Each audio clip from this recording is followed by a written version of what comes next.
Hi everyone, welcome back to my 1973 series. I am doing a series of videos over the course of this year on films that were released in 1973, 40 years ago this year. Before I get to Coffy, I want to mention Scenes from a Marriage. I mentioned plans to do a review of that film in one of my last videos, excuse me. But I discovered something, and that is that the Scenes from a Marriage is actually a mini-series from 1973 and a theatrical film from 1974, but it is not a 1973 film. It was directed by Ingmar Bergman, a German director who's known for, The Seventh Seal, amongst other things, and The 400 Blows. I wasn't aware of the nature of Scenes of a Marriage. It was a German television miniseries when it was first released, and then the 5-hour series was edited down to a 2.5-hour feature film, which was released in the United States in September of 1974. So it doesn't actually count as a 73 movie. I may get to watch it and do a video on it at some point, but I'm afraid I just don't have time to do the whole miniseries right now. And it's a miniseries and not a film, like I said, so it doesn't really count. Sorry to have to disqualify it, but I'm afraid I just don't have the time right now. I'm planning to do like reviews of 3 Linklater movies, in the next few days, and so yeah, it's just not viable right now. Sorry to Filmo for my promise to review that one's going to be broken, at least for now. But I'd like to get to it at some point, as well as a couple other Bergman films, because I haven't seen any Ingmar Bergman films at all, so I need to do that.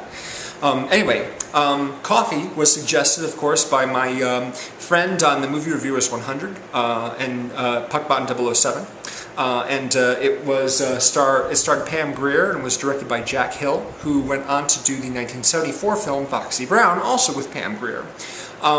Another person who is in Coffy is Sid Haig, who went on, like Pam Grier, to appear in Jackie Brown. Of course, Sid Haig only has like one scene in the film, whereas Pam Grier is the star.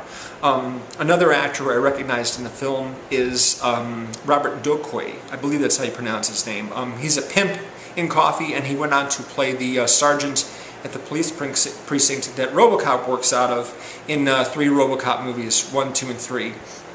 So it was good to see him again. Most of the other actors I didn't recognize, but Sid Haig is a guy who you probably best know from House of a Thousand Corpses and The Devil's Reject. He's a very intimidating guy. He's got bald head, and he's got a goatee that kind of looks like the one that The Rock wears in the Fast and Furious movies. He was also in Kill Bill Volume 2. He was a bartender at the establishment where Michael Madsen works in that film. Anyway, Coffy was directed by Jack Hill, like I said, who's done basically lots of exploitation films. Probably very, very influential in Tarantino. Sorry I keep mentioning him, but it's hard to avoid thinking about Tarantino when watching a film like Coffy, especially when Pam Grier and Sid Haig are in it, but also there's a piece of music that's heard in Jackie Brown as well. It might be part of Coffy's original score.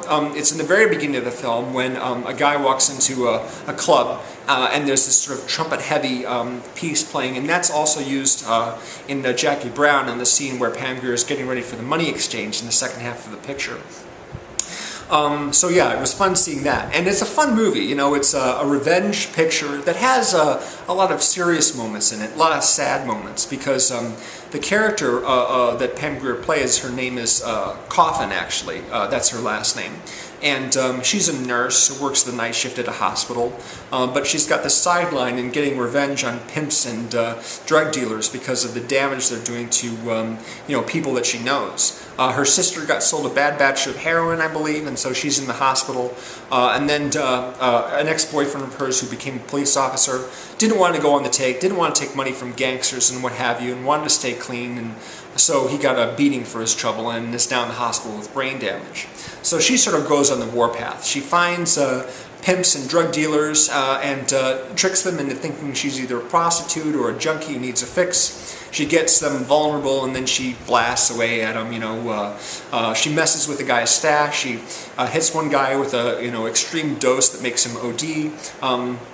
she introduces herself to a pimp in order to get in on his action and find out who he's working for, so she can take all those guys out. You know, it's a big kind of revenge flick, and there's a lot of fun moments in it. Very, very exploitational, to be sure. This movie definitely falls into what they call blaxploitation, which is, you know, an exploitation escapist movie primarily focused on African American characters. It was very, very popular in the 70s. And I have to admit, I haven't seen any of these except for the parody that came out a few years ago with Michael J. White. I forget what the name of it is, but it's basically it's like Jim Steele or something like that. I forget, but he ends up fighting a whole bunch of guys, and then he actually goes to the White House and fights Richard Nixon. Richard Nixon is has some kung fu movies. So most of the pictures fall under parody, and so I haven't seen many of the actual genuine ones. But it's a fun movie. It's pretty rough and raw. And the acting isn't quite as good as I would have hoped. Pam Grier is really excellent. Jackie Brown here, she's okay. What she does have is the look. She really has the look. She really makes these guys, you know, who see her kind of go and they'll do anything, you know, to please her. There's a scene in which she strips out of her jumpsuit for a pimp. And she does this slow turnaround, and she has, like, you know, Christina Hendricks proportions. You know, she has unbelievable body there. Yeah, and plus there's just lots of fighting. She fights off basically 4 prostitutes at a party and accidentally, like, rips their blouses off in the process. It's pretty crazy. It's a crazy movie, but lots of fun. Yeah, it's a good one. So I'd recommend checking that out. I'm not really sure what the next picture I'm going to be doing is, but it could be either Lucky Luciano or the animated film of Robin Hood, Disney animated version of Robin Hood. That was requested by Forkerball, another guy on the Collab channel. Sorry, Filmo, I couldn't get to Scenes of a Marriage. I really don't have time to look at the whole miniseries in one day. Like I said, I might get to it eventually. But yeah, for right now, I just can't do it, I'm afraid. Sorry.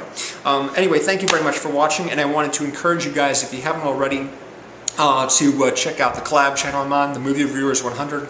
Our theme was Buscemi Week, and I know I just did a review of Reservoir Dogs in December on my own channel, but I wanted to talk about it again because somebody else had done Ghost World. EJ. Anyway, no, it's cool.